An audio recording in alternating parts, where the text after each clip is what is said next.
দেখতে পাচ্ছেন একটা এলইডি প্লেট। তো এলইডি প্লেটের এই যে এই বাতিটা আপনারা দেখতে পাচ্ছেন হয়তো, এই বাতিটা খারাপ, এই জন্য এই বাতিটা প্লেটটা জ্বলে না। তো এই বাতিটার মধ্যে আপনার এই যে এলইডিগুলো এগুলো কম আছে, এই কম থাকার কারণে এটা বেশি দিন টিকসই দেবে না। এই জন্য আমি এটা খুলে ফেলছি।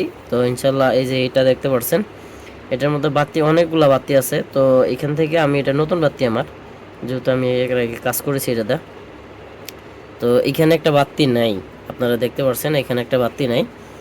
তো এই বাতিটা না থাকলেও চলবে ইনশাল্লাহ, সমস্যা নাই, যেহেতু এগুলোর মধ্যে বেশি বাতি আছে। তো এটা বাতি না থাকলেও চলবে ইনশাল্লাহ, সমস্যা নেই। এখন আমরা এটা ঝালাই করে দেব। তো এই যে দেখতে পাচ্ছেন আমরা এখন এটা ঝালাই করে দেব। তো ঝালাই করে দিলে ইনশাল্লাহ লাইটটা জ্বলবে। হ্যাঁ, আমাদের শর্ট হয়ে গেছে।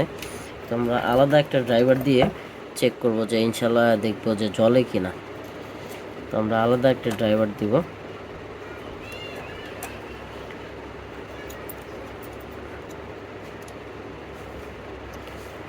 আর আপনারা এটা লাগাবেন কিভাবে, মাইনাসে মাইনাস, প্লাসে প্লাস দিবেন।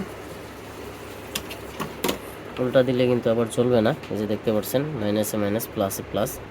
তো এটা পুরোনো বাতি না, এটা নতুন বাতি, জাস্ট রজং ভরে এইরকম হয়েছে। তো আমরা এখন একটা সিরিজ লাইন দিয়ে চেক করব। প্রথমে 100 দিই, এটা সিরিজ লাইন দিয়ে চেক করবো, ইনশাল্লাহ জ্বলবে। এটা দেখতে পাচ্ছেন, এটা জ্বলে গেছে, দেখছেন? এটা ইনশাল্লাহ জ্বলতেছে। তো ইনশাল্লাহ চলবে, অনেক দিন চলবে এটা।